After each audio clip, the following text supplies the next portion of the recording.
Hello students, welcome back again, and today I am going to explain you some sentences related to dialogue.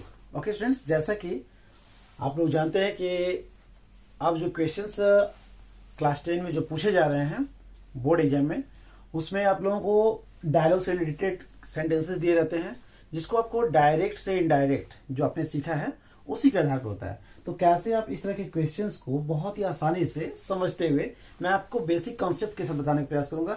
मैं उम्मीद करूंगा कि आप video complete देखेंगे ताकि किसी तरह का प्रॉब्लम नहीं होगा। Okay students, so you should not waste our time and now look at here.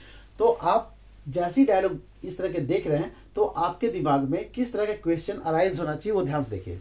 जैसे दो लोगों के बीच बातें हो रही है, राम और श्याम के बीच, ठीक है ना। तो यहां पर मान लिया जाए, मैं आपको एज एग्जाम्पल के रूप में समझा रहा हूं कि राम सेड टू श्याम।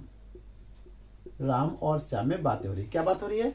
राम श्याम से पूछ रहा है, क्या पूछ रहा है? What can I do for you sir, ठीक है ना। What can I do for you sir. Okay, ध्यान देंगे आप।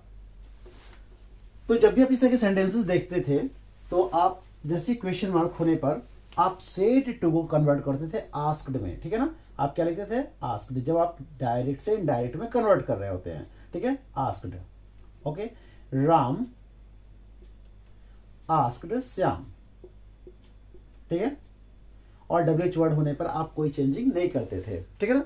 अगर आपको किसी तरह कंफ्यूजन है तो आपको डिस्क्रिप्शन बॉक्स में लिंक आपके बेसिक कॉन्सेप्ट से रिलेटेड दे दिए जाएंगे ताकि आप किसी भी तरह के क्वेश्चंस को आसानी से आप समझ पाएं और सॉल्व कर पाएं। तो राम आस्क्ड श्याम और डब्ल्यूएच वर्ड में कोई चेंजिंग नहीं होता है। कॉमा इन्वर्टेड कॉमा के बदले में दैट मींस आप उसी वर्ड को यूज करेंगे, व्हाट।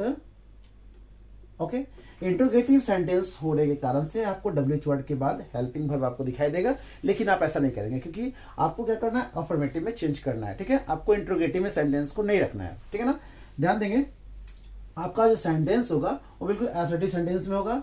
तो व्हाट कैन आई डू को दैट मींस आप सबसे पहले इस सब्जेक्ट को पहले लाने का प्रयास करेंगे। तो आई जो है आपका क्या है? फर्स्ट पर्सन है। आई क्या है? फर्स्ट पर्सन है। और फर्स्ट पर्सन किसके अकॉर्डिंग चेंज होता है? सब्जेक्ट के अकॉर्डिंग। और सब्जेक्ट आपको यहां पे दिखाई देता है, ये बताया गया है आपको।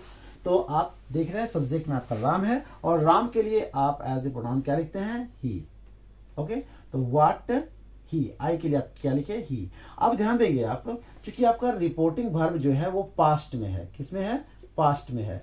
तो रिपोर्टेड स्पीच में जो आपको कैन दिख रहा है ये भी पास्ट में हो जाएगा और कैन का पास्ट क्या हो जाएगा? Could. Okay, what he could, और चूंकि ये मॉडल है इसलिए आप वर्ब को उसके फर्स्ट फॉर्म में रखेंगे। तो कुड डू फॉर, और यू जो है आपका क्या है? सेकेंड पर्सन है।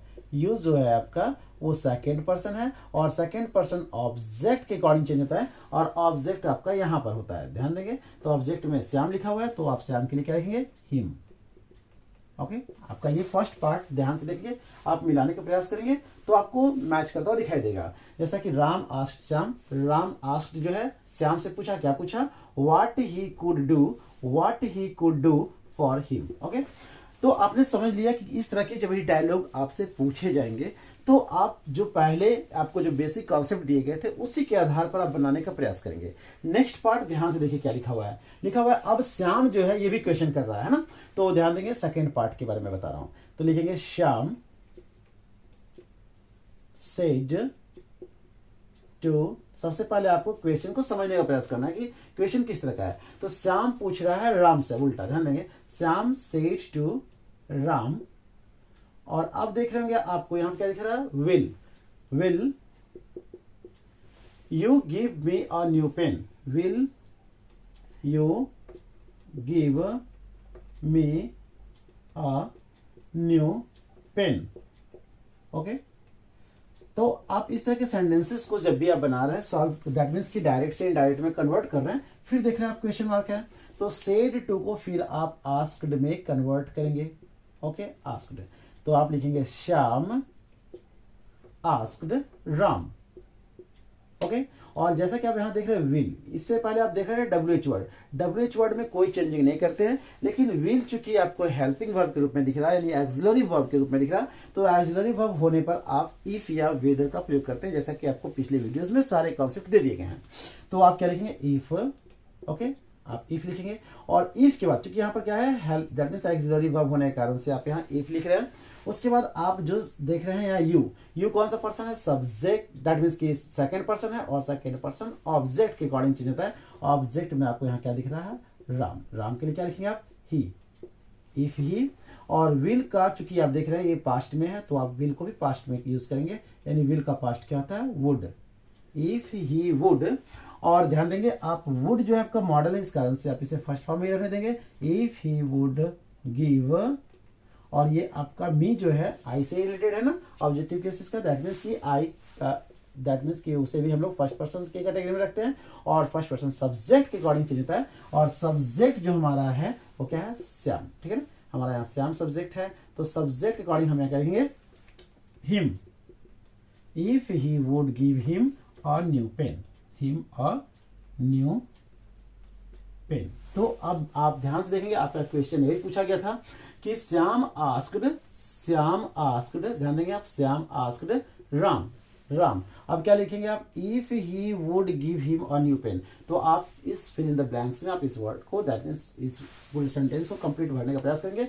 इफ, और इफ के बाद क्या लिखना है आप, ही would give him, if he would,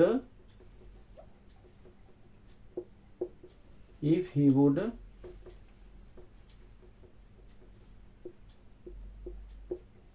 he would give him a new pen, okay. तो इस तरह से आप बहुत ही आसानी से बेसिक कॉन्सेप्ट के आधार पर आप किसी तरह के डायलॉग को कंप्लीट कर सकते हैं।